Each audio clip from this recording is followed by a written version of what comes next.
All right. We're live right now. How you doing, everybody? Uh, the broadcast tonight is brought through to you through a service called StreamYard. And in order to comment in the chat, you have to just follow the directions. You have to do a little bit of work. You can follow this either on our Tour of Idaho Facebook page, or you can also follow it on our YouTube page, the motorcyclejazz.com YouTube page. And at some point, I'm going to figure out a way to allow you to follow it in the forum as well. So I'll wait a minute to let the room populate here before we get going. Uh, I see we already got some people watching. I've got half of a new internet connection today, so half of it came in today. The part that they could adjust from the office, and the new radio's coming in tomorrow. But I tested this earlier, and it looks like it's pretty good. I think since I'm pretty sure we're going to get through this tonight, I'm going to start out with a relaxing beverage. I had a good day today. Lots of friends have come through in the last couple of days. So lots of drinking PBR out at the flagpole. A little bit of moonshine every once in a while.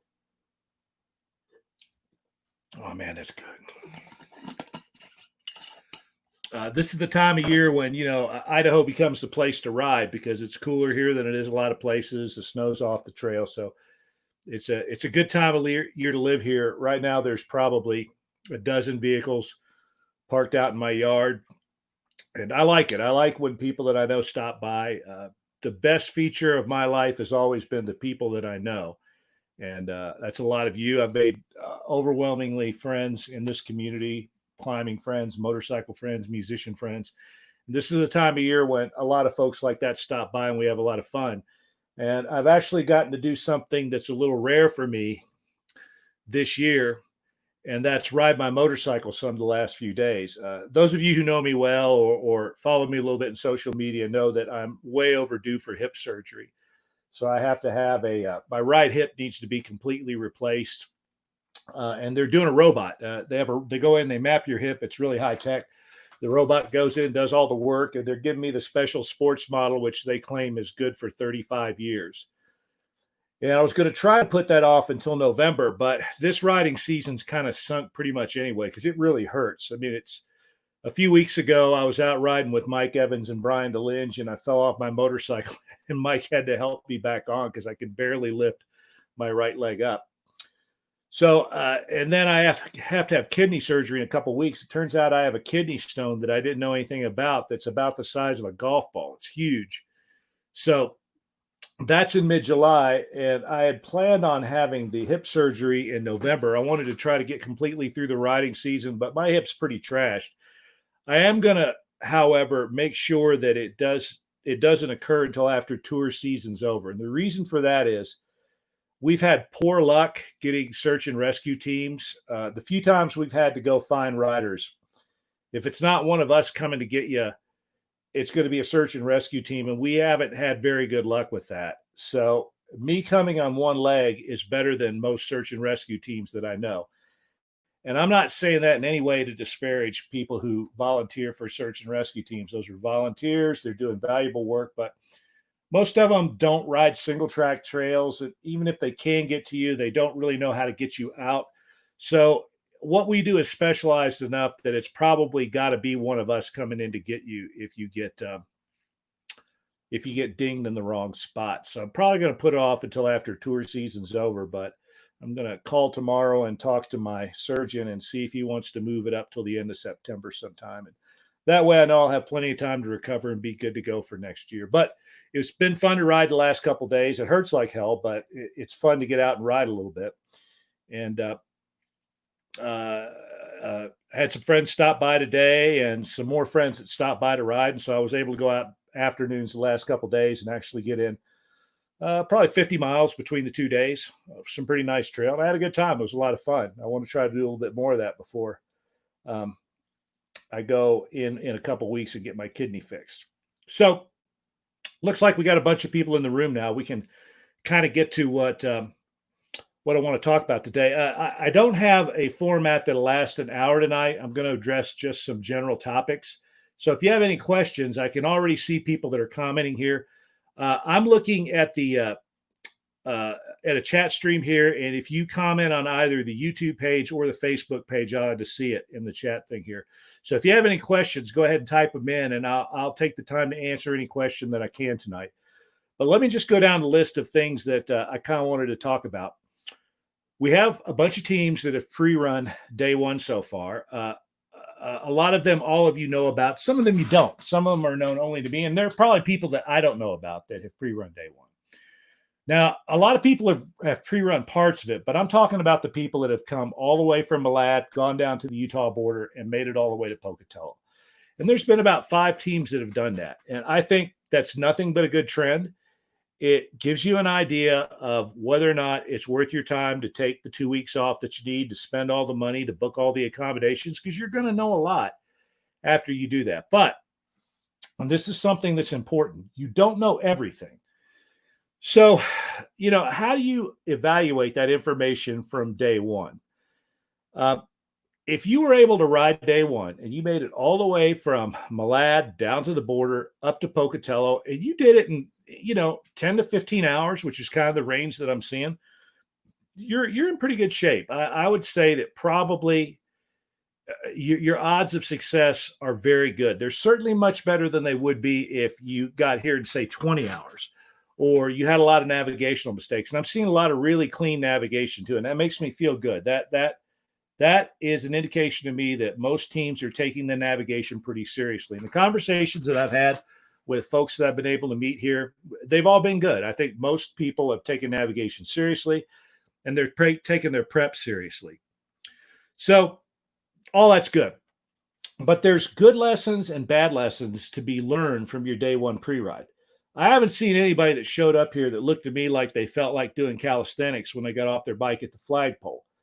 That tells you something right there. If you're really tired at the end of day one, get in line. So is everybody else. But what you need to understand is that you made it through day one. That's a good indication that you're probably good to go for the rest of the tour, at least in a technical sense. But you know what? You got 9 more days. You got a day off in Pocatello, and that'll give you a chance to rest and recover a little bit. But that day goes pretty fast. You are going to be, imagine how deadbeat you're going to feel at the end of, let's say, day 3 or day 4. So the way it goes with the tour is day 1's kind of hard. Day 2 is not as technical, but it's just a beater. It's a long, arduous day out in the desert. And Jimmy, in his movie, talks about how surprised he was at how difficult that day was, not because it's technical, but just because it's a long way. And it's a long way with no shade. I mean, you go over 100 miles across a really hot desert landscape. So that day will get to you. You've had that day off in Pocatello, so you've had a chance to rest a little bit. But one day off is not enough for you to rest as much as you would probably like to rest after the effort you put off in day 1. Day 3 is not too bad, but, it's technical. It's a long day. Day 4 is also a technical day. It's not long, but it's kind of technical. Day 5, you're trying as hard as you can to get yourself into salmon, which means you're going to be pushing a little bit. Again, you have some options, but day 5 is a good day to ride some bonus sections, maybe to do the challenge section, things like that. Day 6, you get to ride an unloaded bike for half the day, but it's kind of a long day. You look at it and it's 200 miles and a lot of it's single track. That's a long day. Day 7 is a beater day. It's just a long day. Not very technical, at least not after you get to Blue Nose Lookout, but holy cow, you're just going a long way. It's well over 200 miles. It's a 225-mile day, depending on exactly where you spend the night. The next day after that, day 8, is at least as hard as day 1, and it's in the middle of nowhere. So not only is it physically as challenging, but it's mentally tougher because you're in the middle of nowhere. And almost everybody I've ever spoken with about the tour, I like to sit down and do post-tour assessments with people. And starting last year, I even started sending out a questionnaire, which everyone that finished last year was generous enough to fill out. And it gave me some good information. And day 8 is a day that really gets on top of people because you already know how hard day 1 is. And this day is equally hard, but in the middle of nowhere and with even more single track on it. On day 8, you are never going to be as glad in your life to see the end of a single track trail. When you see the back of that trail sign, when you're getting ready to pop out the other side, in many cases, you're going to be going, woohoo. And most teams don't finish day 8 early. They come into Lockshire Lodge kind of late. Day 9's another day. There's a lot of transfer section on day 9, but it's a long beater day.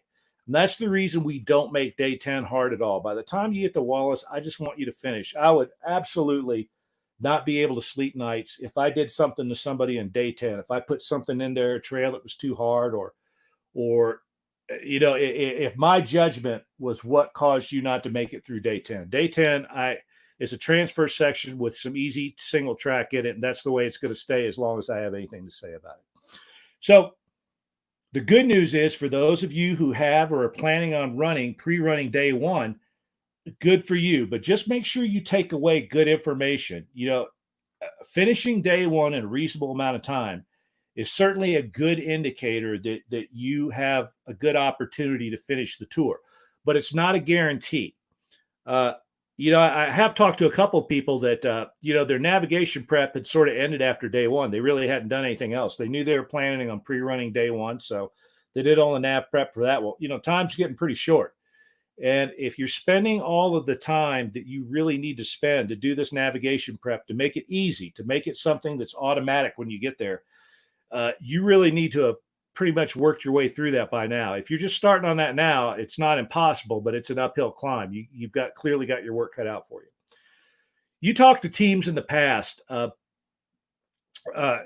equally proud of all finishers, but some people impress me a lot more than others, just in the fact that they didn't get lucky. They had some adversity along the way, and they managed to overcome it, and they still finished.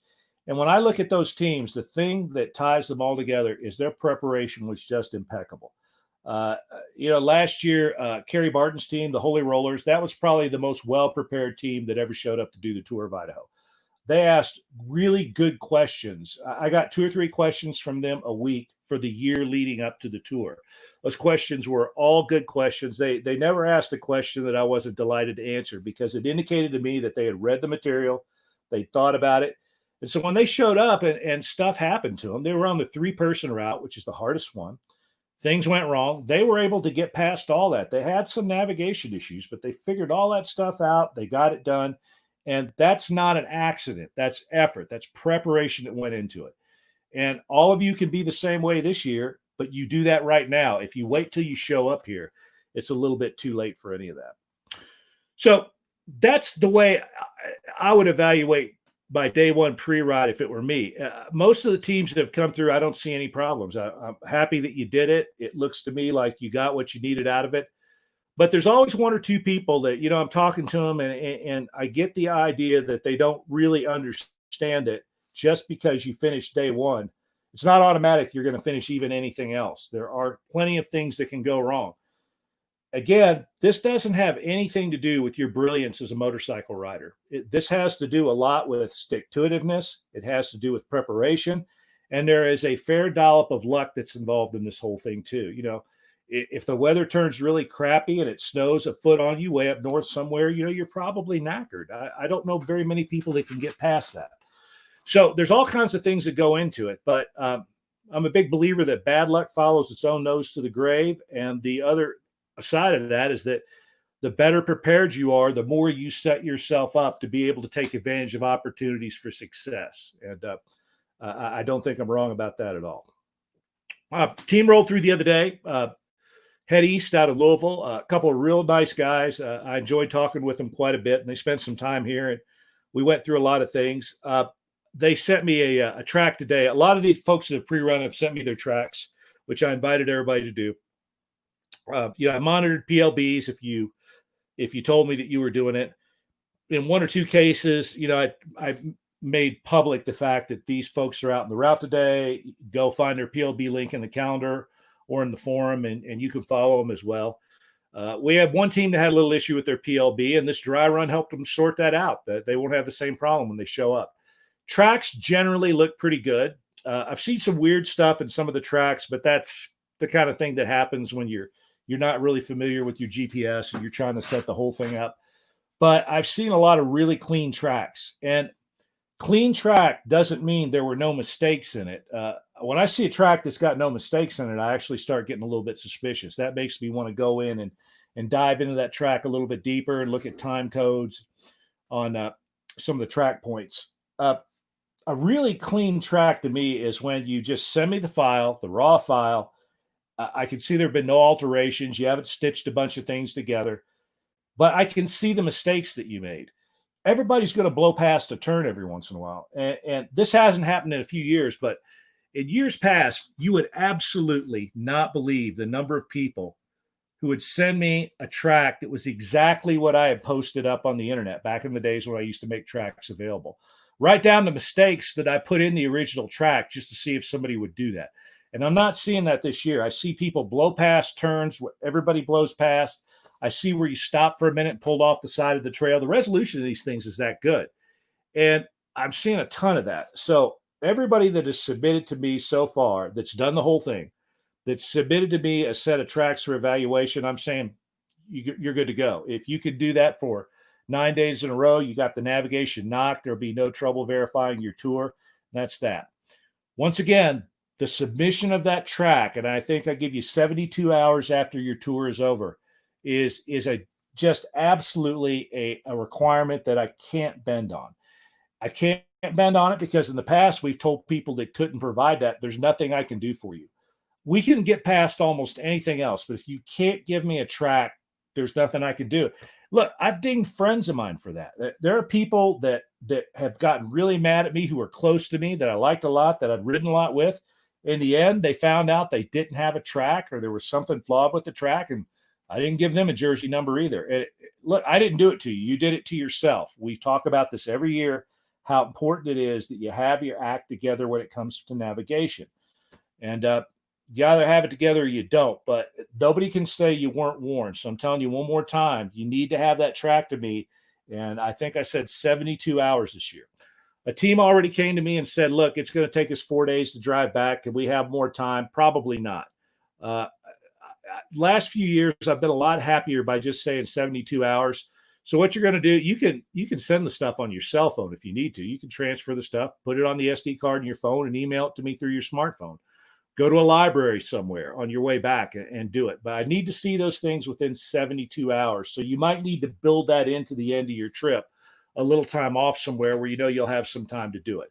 I'm not going to count the seconds. Like if it's 73 hours, I'm not going to ding you over something like that. But you need to have it to me within 3 days or so.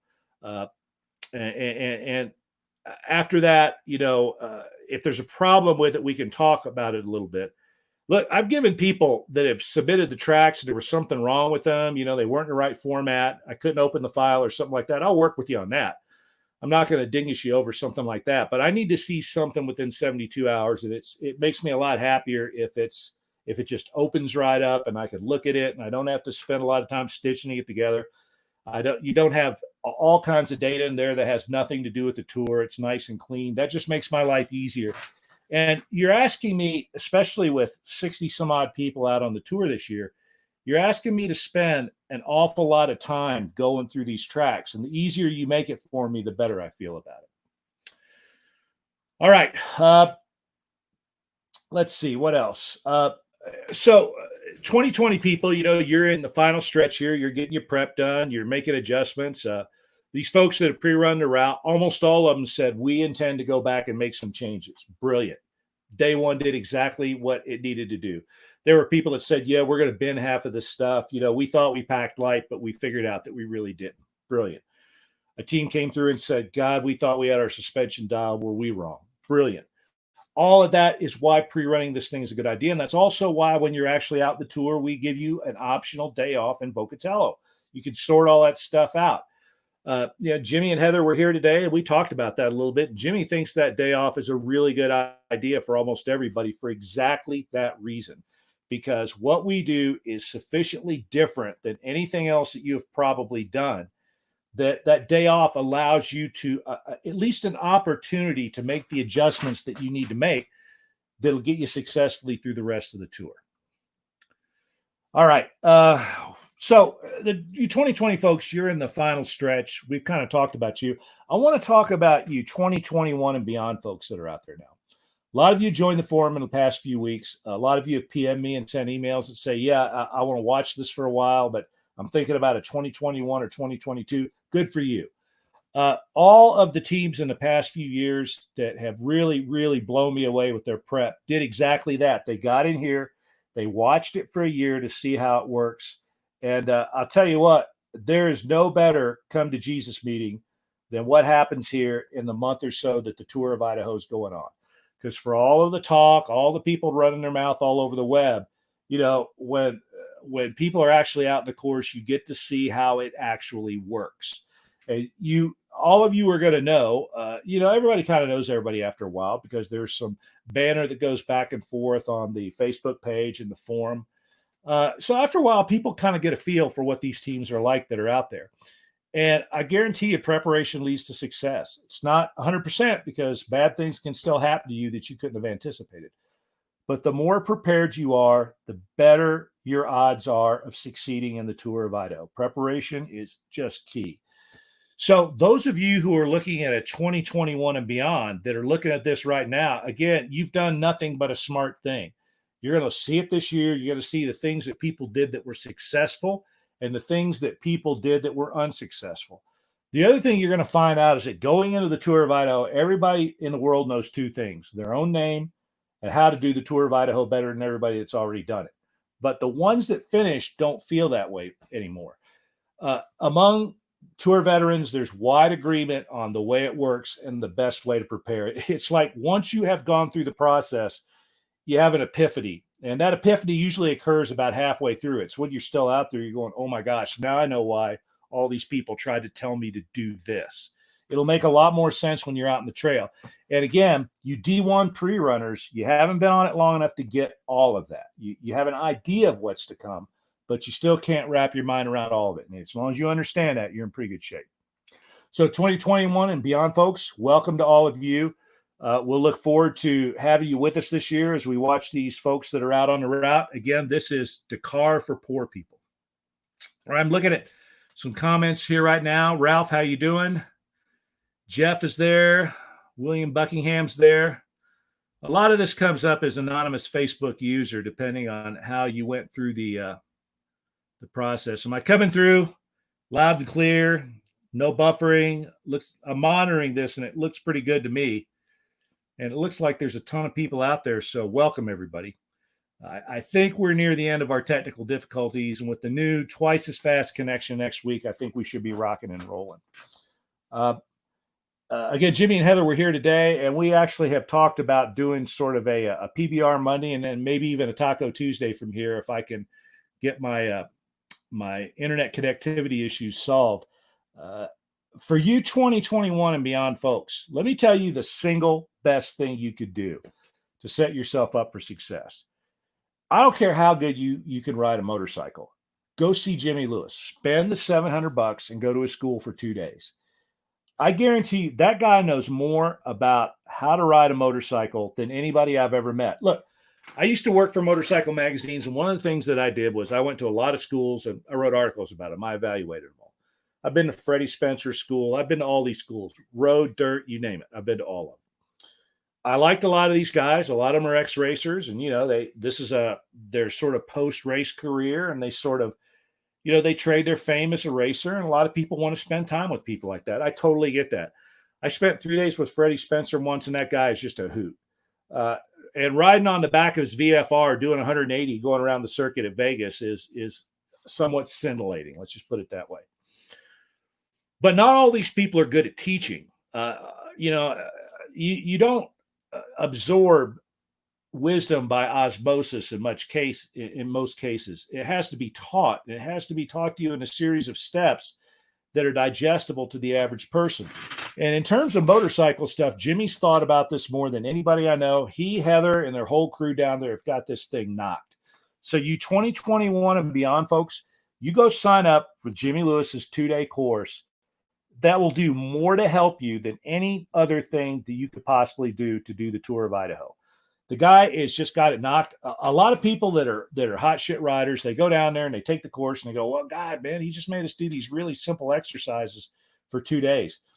I met Jimmy a decade ago by taking his class, and I wrote an article about the class. That's why I was down there, and I was completely blown away. 10 years later, I'm still processing the stuff that I learned in 2 days a decade ago. I still can't do everything exactly the way he wants to do it. His exercises and his drills are deceptively simple when you're doing them at really slow speeds. But when you amp up the volume a little bit, all of a sudden it becomes hard. And every time you master one of those things, you will improve in leaps and bounds. Plus, the guy knows everything there is to know about how to ride a motorcycle efficiently, how to make it do the work for you, which is incredibly important. So that's one thing I can recommend right now. I'm going to talk a little bit in a few minutes. One of the random topics today are tour sponsors and why they're tour sponsors. I talked about this a little bit a few weeks ago, but it kind of got lost in the shuffle, and I want to do it on a PBR Monday. So what else do I have here? Forum. Lots of you are going to the forum now and posting there. Thank you so much. Again, I pay a lot of money to maintain that forum. The streaming service I'm using now, the forum, the website, none of that stuff's free. I pay to support all of it. Again, I don't need your money. Thank you very much. My wife and I are blessed. And I'm not even a religious guy, but someone's watching after us because I lead a charmed life. So we're doing fine. I don't need your money, but I don't want to blow money on things that don't benefit people. And I really appreciate it when more and more people go over and they start using that forum. And I'm seeing that now. As I've been telling you, gradually, I'm not moderating up a lot of posts on the Facebook page anymore. It needs to be something that is kind of an announcement or something that I think is cool enough or important enough that I'd like a lot of people to see it at once. And I know Facebook is a little bit better about notifying you about stuff like that than the forum is. Although you can make the forum that way, but you've got to go in and do it. But I'm seeing lots of stuff in the forum. I don't always check in on the forum. I look at it a little bit every day, but I don't spend as much time on the forum as I do on the Facebook page. But I do check in on it once a day. And I like the discussion. There's not a lot of moderation in the forum. It's more of a freewheeling enterprise than the Facebook page is. So thank you for using the forum. If you don't get posts moderated up on the Facebook page, post them in the forum. I have reviewed very, very few posts in the forum in the years I've been doing it. It's basically got to be slanderous or just so completely wrong that it's bad information. That stuff goes down, but you disagree with me or something like that, I don't care about that. That's what the forum's for. There's plenty of space there. It's easily searchable, so you say what you want on the forum. What else? Let's get into our sponsors a little bit. I want to talk about that. I mentioned this a few weeks ago. And what I told you is that the list of tour sponsors is kind of small, and they're all there for a reason. The number one reason is that they make stuff that I think is beneficial to you. I've used it all myself. It's brilliant. They stand behind their products. They're good people to work with. And I sort of talked about all that in general, but I want to kind of go down the list and be a little bit more specific today. The other thing I told you is that most of these people, when I was the executive director of sharetrails.org, also known as the Blue Ribbon Coalition, really helped me raise a lot of money to fight for access. And I will never forget that. I'm not there anymore, but I know who my friends are. And people that have your back in circumstances like that are really tough to find. So I want to go down the list. When I took that job at Share Trails, the first people that called me on the phone were Climb. John Summers of Climb called me on the phone and said, "What can we do for you?" It was amazing, and his goal was to raise $1 million. And we didn't get quite that far, but we got a quarter of the way. The guys at Climb went to the mat to raise money to help that enterprise out. All the cow tags that they did, a good portion of that money, basically all the profit went to Share Trails to support the work we were trying to do. And we paid attorneys to battle for legal access. The other cool thing I like about those guys, I've had a relationship with Climb for about a decade. If you watched Tech Talk last week with Jimmy, they talked about a little work I'm doing with them right now on designing liners and fabrics that allow you to use a darker fabric without suffering the infrared heating effect that makes you hot. You go out in a dark jersey or a dark helmet on a hot day, you cook in it. Dark colors are kind of popular fashion-wise. It's really difficult to get people off that. So I talked to the Climb guys a while back and said, maybe there is a way we could do something with this. It's a little innovative, and we'll have to do some experiments, but the experiments are inexpensive, and there's basically no downside to trying this out. They were all over it. The next day, they were sewing these liners into garments and into helmets to test this idea that we came up with. Very few people do that. there are lots of companies out there that you could call with an idea like that, and they'd say, "Yeah, thanks for thinking about us," and that's as far as it would go. Climb, it went from a phone call to reality in less than 24 hours. That's the kind of people you're dealing with when you deal with those guys. So they raised a hell of a lot of money to make sure the trails that we ride stay open.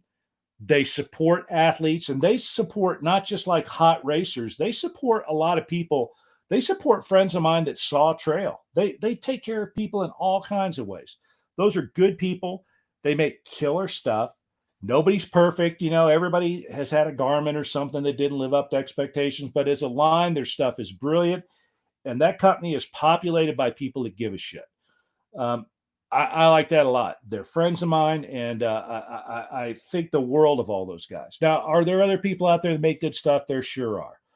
Are there other people that manufacture clothing and soft goods and things like that to help you with access? There sure are. Fly Racing, Western Power Sports, they did the same thing as Climb did. They went to the mat. Rocky Mountain ATVMC did the same thing. Big money every month to help support access. But, Climb I have a little closer relationship with, and they also do things that directly impact the Tour of Idaho. They give away prizes in a lot of years. They give discounts to people. Giant Loop's another company that I've been working with from day one. I think the world of Harold. They really bust their asses to make good stuff. I see a lot of stuff that's clearly Giant Loop knockoffs. They looked at the designs that Giant Loop had, and somebody just decided to copy it and put some little gizmo on it that makes it a little bit different. Imitation's the sincerest form of flattery, unless it's costing you money, I guess. You all heard the story I told a few weeks ago about the guy that showed up with the Erstas bags and how that worked out for him. That Giant Loop stuff is killer. Moscow Moto, these other guys, Wolfman, they make good stuff too, but I just don't know those guys. I've worked with Harold. He supported the tour. They've given away stuff in the past. They're super good people. And he also helped me raise money. I'd go over to Oregon, and they had an issue there in the Ochiko, and we raised money to fight that. The battle didn't turn out the way we wanted, but it wasn't for lack of trying. We go to these events these guys put on. There are people showing up in crappy 20-year-old pickup trucks with a couple of beater dirt bikes in the back, bidding like a couple of $100 on an auction item or something like that. Companies like Climb, Giant Loop, they made those things happen. They got those people to come and support what we were doing, and they make killer stuff. So hell yeah, they're supporters, and I'm going to stick with those guys. Jimmy Lewis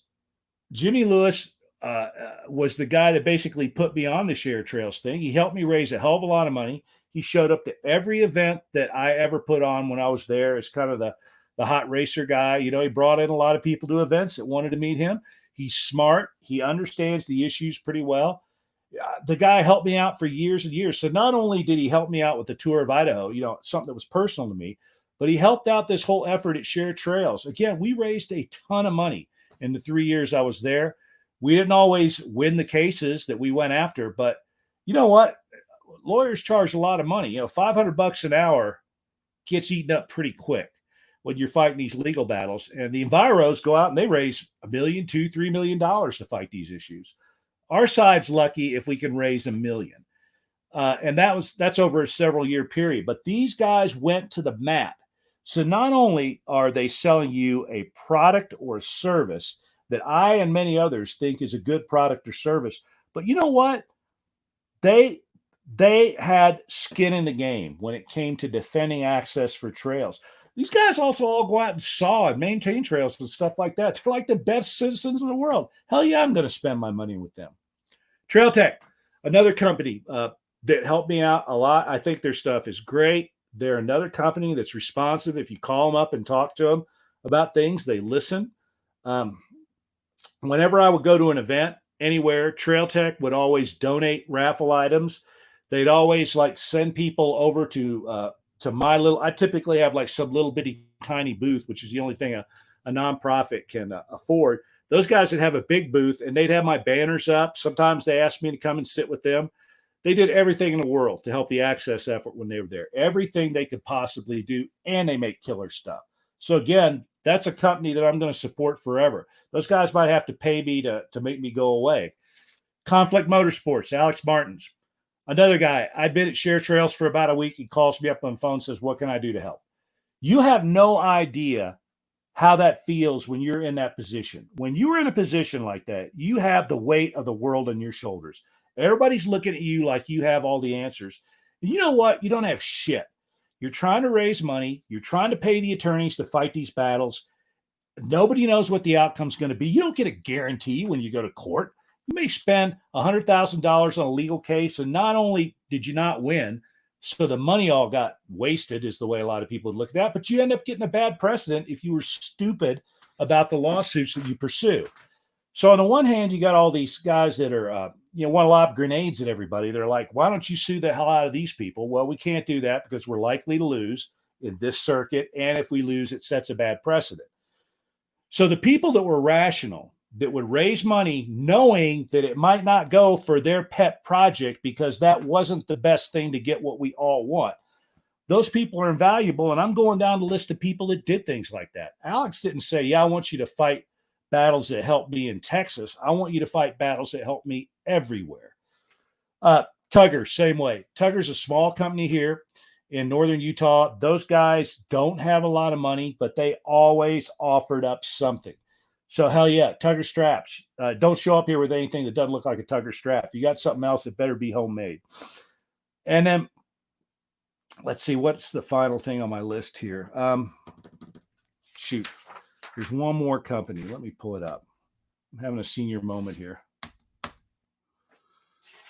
Well, that's all I can think of right now. What else? Shoot. All I got to do is, here we go.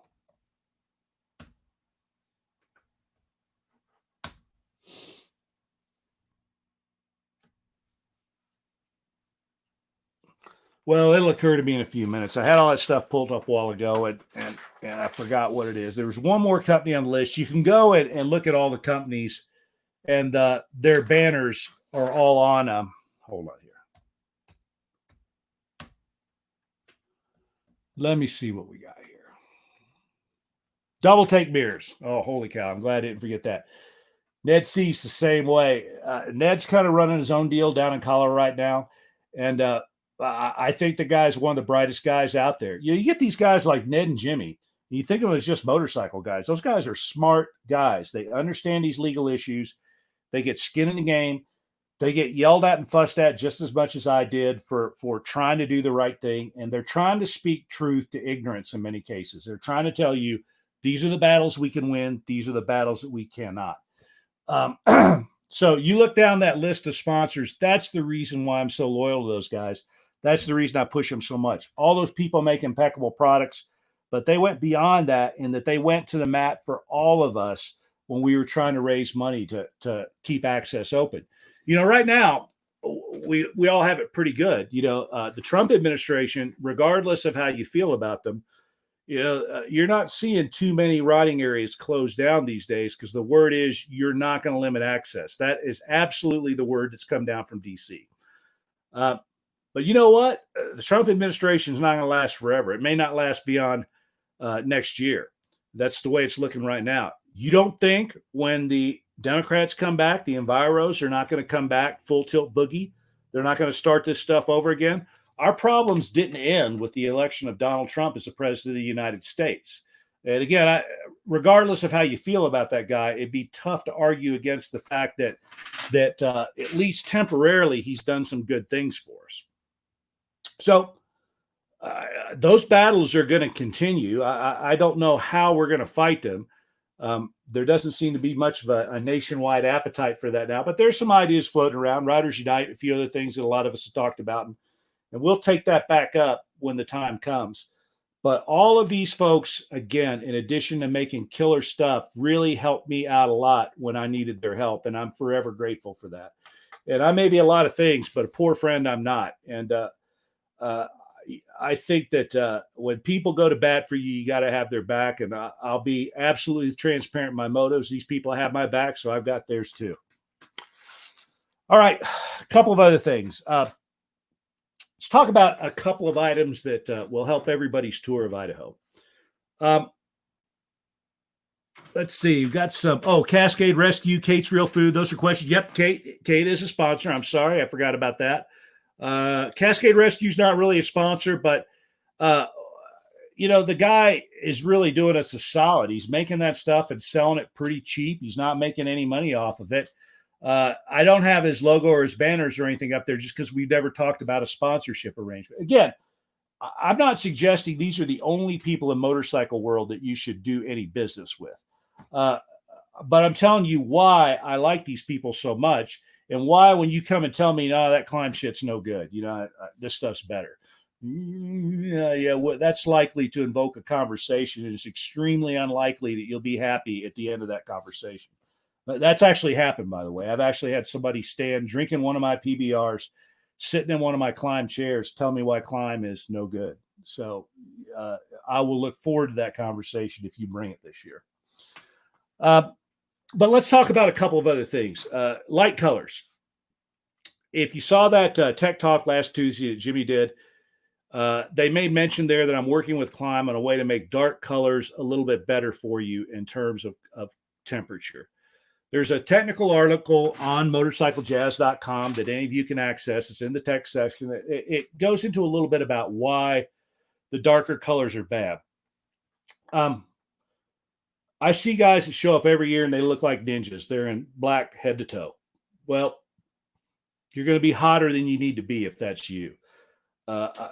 People look at my stuff. I was out riding today with my friend, and I had a white outfit on today and a silver outfit on yesterday. Two of the best colors that there are to go riding. Even my boots are white. They don't even have black patches. I use the Garnet SG12s. They're pure white with a little bit of really light gray for the accents. My helmets are all light colors.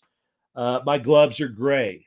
I don't wear anything when I'm out riding that's dark. I don't even wear dark things underneath my shell layers. The only things that are dark are the garments that I would like to be a little bit warmer. So my stowaway jacket's in black. It makes sense for that because when you put that on, you're probably cold. One of the things you would like to do would be to increase your core temperature a little bit. Dark colors are a really bad idea. It is worth it for you right now. If I haven't convinced you by now, maybe I won't. But I would suggest that all of you who are planning on doing the tour this year or the next few years, read that technical article about how bad dark colors are for you. And there's some data there too. There's some photographs in there where I took an infrared gun and just made some measurements. They're very simple measurements, but they were done in a scientifically sound way. It's a white paper. It's not a technical paper. But the data is nonetheless good, and you could reproduce the data yourself, and you could come to the exact same conclusions. You wear something that's dark, you're probably about 20 degrees hotter Fahrenheit in bright sunshine than you need to be. If you make that color light, it's going to be way better. So forget about fashion. Get the lightest colors that you can for the tour. Make sure it's your boots. Make sure it's your gloves. Make sure it's your helmet. All that stuff needs to be light colors. Even like... we've talked at Climb a lot about this. One of the things they did was they made jerseys where the front and the back panels were light colors, but the sleeves had dark colors on them. And I showed them that the sleeves were 20 degrees hotter than the rest of the jersey. That's no bueno. It's a big piece of fabric.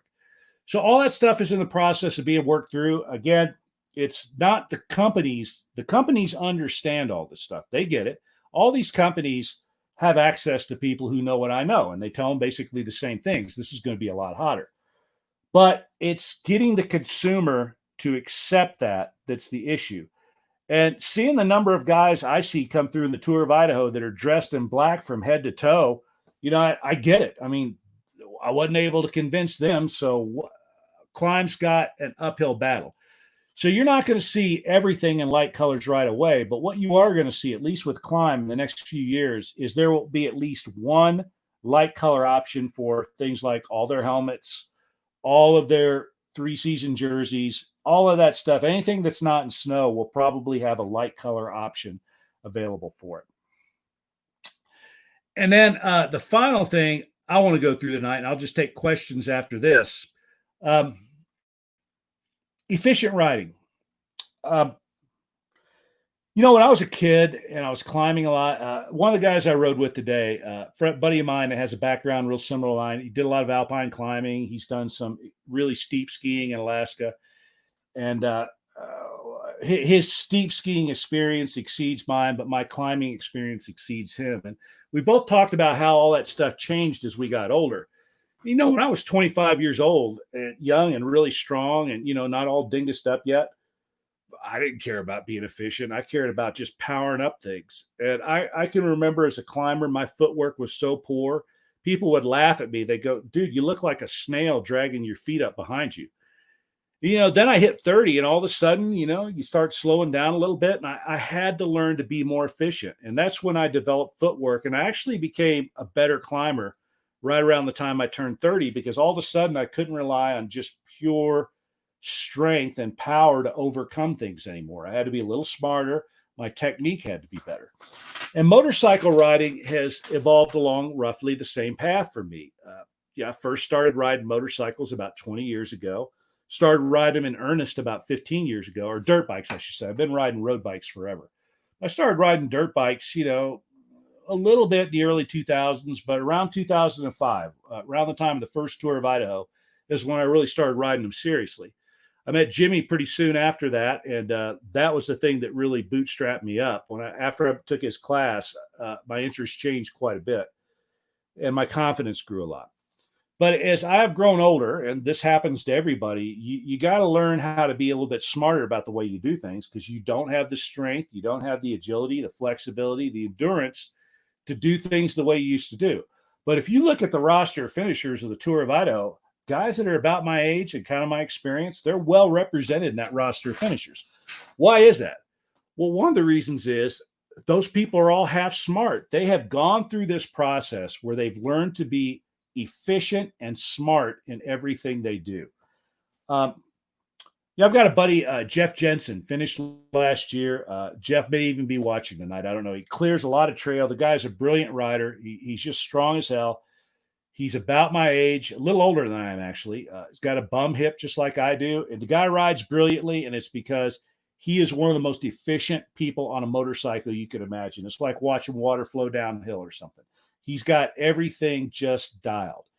And that's something that you can learn. It's not an innate skill. It's something that you develop over time. You learn how to be efficient. So what are some things that you can think about in terms of efficiency on the Tour of Idaho as you're out there riding? Well, one thing is, if you've got your navigation dialed, that's going to make you more efficient. I took my buddy riding today, my skiing friend, and he's new to motorcycles, relatively new. We got him a KTM 350. And I took him out, showing him some stuff in the hills around here. And at first we would stop a lot. I'd stop, talk to him, ask him how he's feeling, talk to him about his bike, suggest he try a little tweak here or there to his riding. But then at the end of the day, we just started riding and got in some flow and didn't really slow down very much, just kept it going, didn't stop. I'd slow down a little bit in intersections and wait till he could get up to see me, and then I'd just take off so he knew which way to go. And he commented after it was over that once you get into the flow, you feel it's less clunky. You can sort of feel yourself in motion, and everything feels a little bit more efficient. And plus, the act of just stopping all the time is hard. Think of what happens when you stop. You burn energy even when you stop. You put your foot on the ground, you're balancing the bike. You got to take your helmet off if you're sitting there very long. That all consumes energy. It's not energy free when you do that. If you can just keep the bike moving, it keeps you cooler, you waste less energy. And the key to that is having your navigation dial, not having to stop every mile or so to see which way do I go from here. If you've kind of visualized that trail the way you should, you'll be able to stay moving a lot better. One of the things I'm seeing in these tracks that people are submitting to me, they have pre-ridden day ones, there's a ton of people that are rolling through day one at a good, steady pace. They're not spending a lot of time stopped. Now, another thing that goes into being efficient, besides not stopping, having your bike loaded the right way, having your suspension dialed and stuff like that, is the speed with which you ride. Who out there thinks it's easier to ride a race pace than it is to ride a trail pace? Raise your hand, wave at me somehow if you think that's true. And the rest of us will immediately disabuse you of that notion, because it ain't so. If it were so, everybody would be a red hot racer. It's much more difficult to ride fast than it is to ride slow. And the one thing that I see every year on the tour, and there's no way you can talk people out of this, because people that have this mindset, this racer mindset, are not going to be talked down. But I see people riding too fast. and that burns a lot of energy, more than you need to burn. And at some point, you're going to override either the capability of the motorcycle or yourself. This thing is nearly 2,000 miles long. There's a bazillion places where you come around a corner and there's a snag sticking out or a rock in the middle of the trail right at the height of your foot pegs.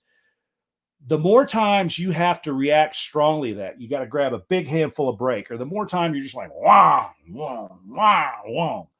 I hear guys climbing that first hill all the time coming up Weston Peak, and it sounds like there's a fireworks show going off down there. So this nice wham coming up to here. I hear this wham, boom, wham, boom. You're burning energy you don't need to burn whenever you do that. Be smooth, be efficient. Think about everything. On your practice rides, try to keep going. Try not to stop all the time. If you've got something like just a strap that's bugging you, that's going to burn energy. Make sure you got all that stuff dialed. Ride with it all day and make sure it stays dialed when you're out there. Little things make the difference in what you're going to be doing. So if there's some little thing that you're doing that is burning energy, over the course of 10 days, that's going to eat you up. And that's energy that you can't get back. People that finish the tour will all tell you the same thing. I didn't think I could be this tired.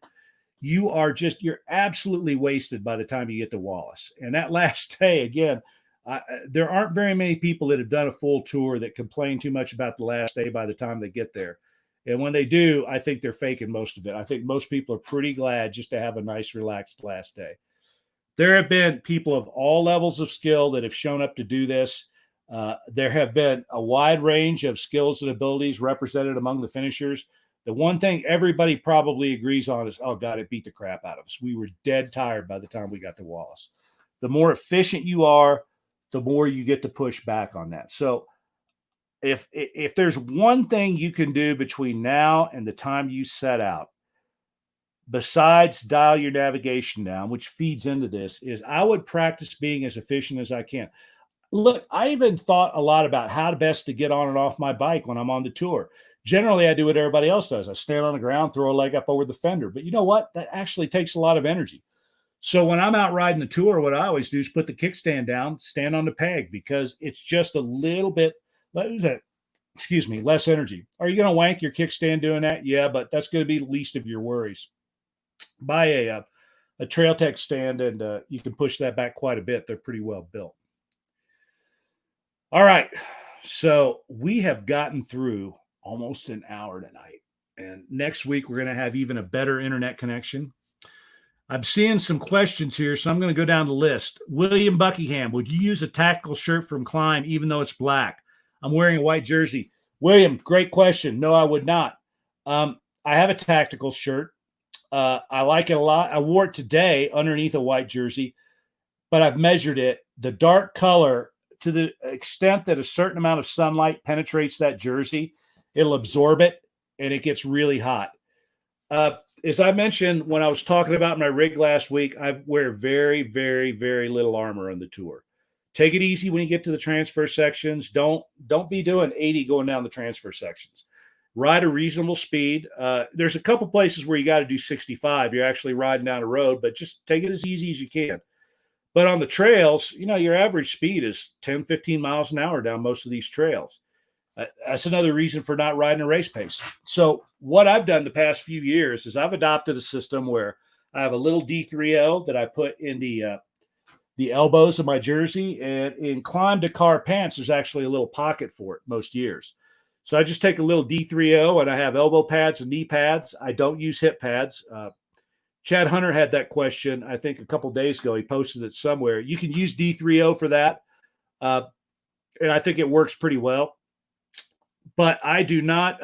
I wear very, very little armor, and as brilliant as the tactical shirt is for just a day ride somewhere, I wouldn't use it for the tour. It's unfortunate that the only color it comes in is black, but also, as well ventilated as that armor is, it's still going to get hot. Heat is a killer on the Tour of Idaho. It'll wear you out. And the worst part is you're going to be hot a lot of days. And then if you start riding after dark, you get a double whammy, because as soon as the sun goes down in the mountains of Idaho, it goes from oppressive heat to bone-chilling cold. And the stories about that are legend. So, William, I hope that answers your question. It probably wasn't the answer that you wanted, but I would absolutely not wear the tactical shirt. Others might disagree with me. I have one. I like it a lot, but I don't do it for Tour of Idaho kind of riding.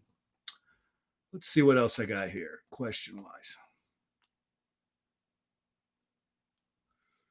I don't see a lot of questions, lots of comments. It's all good. You got a pretty good audience tonight. This is awesome. All right. We got just a few minutes left. We got 4 minutes left, so fire away. Your chance to ask any question you want, and as soon as I see it, it'll get answered since there's no others in the queue. Hey, Jeff, how you doing? Who else is there? Ralph Jones is there. How you doing, Ralph? I'm so stoked that after, 2 months, more than 2 months, 3 months, we finally got through this whole thing. Was the stream quality pretty good in the service? The monitor that I have looks like it's pretty good. I haven't seen any glitches. Everything looks like it's rocking and rolling. J.R. Robinson, how much weight are you packing, not counting fuel? Suspension set up for it.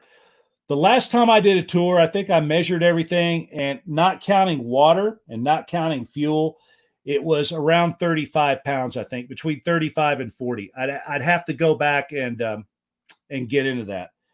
But it wasn't a lot. It wasn't as much as most people think. Now, that's not counting water and that's not counting fuel. And yes, I had my bike specifically set up for Tour of Idaho riding. There's a guy here in town that I liked a lot that I went to see. Alex Martins, who is one of our sponsors, knows as much about suspension as anybody. He gets the kind of riding we're doing. You don't have to go see him in his store in Austin. You can take your suspension off your bike, send it to him, tell him what you're going to be doing. He'll have some questions for you, and that stuff will come back and it'll be dialed. It'll be near perfect. That's another really good use of money. One thing I learned in road racing is screw the cams, screw the Expendi aftermarket exhaust and all that stuff. Work on your suspension and tires. That's kind of what makes you fast and what makes you efficient. So what else? Where you buy the pads you're talking about. Climb has D3O. It's not a proprietary Climb product. They get it from somebody else. But Climb sells D3O pads on their website. You can buy them straight from Climb. And if they don't have the ones that you're looking for, you can take a set of scissors and trim them and make them what you want. I just got some raw D3O from them, and I trimmed it the way I want. But I haven't looked on their website lately. But as of last year, they sold D3O pads on the Climb website, so you can buy it. Let's see. What else we got? Tires and oil. Do we have time to dig into that? We've already talked about that a little bit. I refuse to discuss tires because people say, what do you think about tires? And then when I tell them something they don't want to hear, they get mad about it. I talked about tires a lot last week, and you can go back and I told you what I do, but I can't tell you what to do for you. Again, I use desert racing tires with stiff sidewalls, ultra heavy duty tubes, and slime and everything else I don't worry about. But that's just me. Go look at the one last week. Look at the website. In terms of oil, I talked about that last week too. You know what? I've run every kind of oil in a motorcycle you can imagine. You want to get motorcycle oil if you can, but the main thing is to keep oil in it. So it matters less, in my opinion, whether you're spending $25 a quart on Motorex oil to keep the thing humming along like a sewing machine than it does you've got oil in it. You know, I'll dump any kind of oil into a motorcycle I need to if it's low to get me to the next place where I can get motorcycle specific oil. And again, the least of your problems is going to be changing your oil on the tour. I never do it. I just make sure that the bike has oil in it so it'll get me to the end. You're going to need to rebuild your motor at the end of this anyway. If it's a two-stroke, you're absolutely going to go through the life cycle of your upper engine on a two-stroke motorcycle by the time you complete the tour. If it's a four-stroke, your valves may not open and close anymore. I've had to bump start bikes the last 2 days of the tour because the valves were so tight. All right, we are coming up on exactly 1 hour. Let's all let out a woohoo because we got through this thing tonight. I'll go down the list of technical issues. If any of you ever want to start like a live stream, I can tell you what I've learned in the last 3 months. There are some things that you would never think about that affect all this stuff. Having a good internet connection is important, and having a really fast connection can solve a lot of these other problems. But hardly anybody has that. The United States is a broadband poor kind of a country. Really good internet just exists in certain spots. So what I found out is there's a lot of things that you have to do in your machine to make sure that you don't have big latency problems. You don't have drivers that are competing with each other for resources. And the computer that I run this on, I bought especially for this. It's the newest, greatest Dell laptop that's got a jillion gigabytes of everything in it, but it still had drivers that were competing for resources, and you got to sort all that out. Okay, one more question. Again, William Buckingham, would you pack a torque jacket by Climb? No, I would not. Again, last week I talked about the only jacket that I carry is a Climb Stowaway. It's super light. It compacts into a really small space. If I need anything else along the tour, I buy it. If I see it's going to rain that day, I'll buy a cheap plastic rain jacket instead of rain pants and put them on. I'll buy a sweatshirt if I think it's getting cold. But I don't carry very much stuff with me. The torque jacket's a wonderful jacket, but the Stowaway I found is light, does everything I want it to do. It's versatile enough that it makes it worth carrying. Now, that's me. That's my personal preference. I'm not telling you not to do it, but I wouldn't do it. All right. God, we got through an hour. I'm so stoked. We're an hour and 1 minute, and it's all still rocking and rolling. Thanks a lot for joining me. This is the new thing from now on. I think we've solved all of our technical issues. We'll be able to get through these. So I'll see you a week from now. I'll post a topic up. I'm going to start having some guests too. This streaming software allows me to connect with people remotely. And so I'm going to start bringing in some of our tour sponsors to talk about what they do. I'm going to have John Summers and Climb on first. Jimmy's going to be on here in a couple of weeks, I think. And we'll open it up so it's not just me talking to you all the time. I really, really appreciate all of you who look forward to this and watch this every Monday. I talked to Jimmy about this today. I don't think you really can appreciate how much we appreciate those of you who are into what we do. This stuff is hard work, and we're not making any money off it. That's not the point. Life's been good to me. I don't care about the money. But you would just like to think that there are people out there who understand what you did and appreciate it. And those of you that spend an hour with me on Mondays, I know that you look at this thing, you go, this is pretty cool, and I value it. Thank you. And thank you especially for sticking with me through all of the bullshit that we had to go through to get this far, but it's working right now.